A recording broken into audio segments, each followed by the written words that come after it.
गावापासून शहरापर्यंत व शहरापासून राज्यापर्यंत घडणाऱ्या सामाजिक राजकीय घडामोडी आपल्यापर्यंत तात्काळ पोहोचवण्यासाठी आपल्या सेवेत दाखल होत आहे।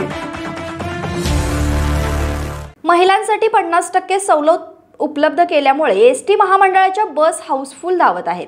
त्यामुळे महामंडळाला अच्छे दिन आले असून अहमदनगर विभागाला दररोज सरासरी 55 ते 60 लाख रुपयांचे रोख उत्पन्न मिळू लागले आहे।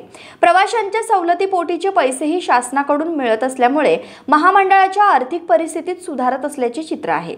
दळणवळणासाठी महाराष्ट्र राज्य मार्ग परिवहन महामंडळाची बस सेवा गोरगरिबांबरोबरच मध्यमवर्गीय जनतेला दिलासा देणारी आहे। अहमदनगर विभागाकडे कोरोनापूर्वी 750च्या आसपास बस उपलब्ध होत्या। कोरोना कालावधीत महामंडळाला मोठा आर्थिक फटका बसला।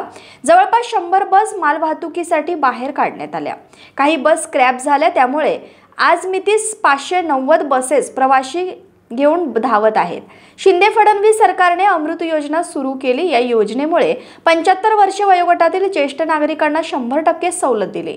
त्यानंतर महिला प्रवाशांना सरसकट 50% सवलत दिली।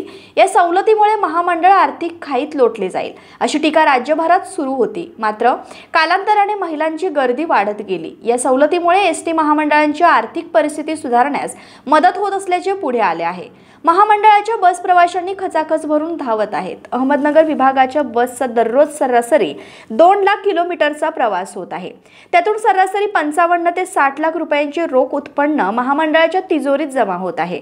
महिलांसाठीचे 50% व अमृत योजनेचे 100% तिकिटाचे पैसे राज्य शासनाकडून उशिरा का होईना महामंडळाच्या तिजोरीत जमा होत आहे। त्यामुळे एसटी महामंडळाला सध्या तरी अच्छे दिन आले आहेत। गावापासून शहरापर्यंत व शहरापासून राज्यापर्यंत घडणाऱ्या सामाजिक राजकीय घडामोडी आपल्यापर्यंत तात्काळ पोहोचवण्यासाठी आपल्या सेवेत दाखल होत आहे।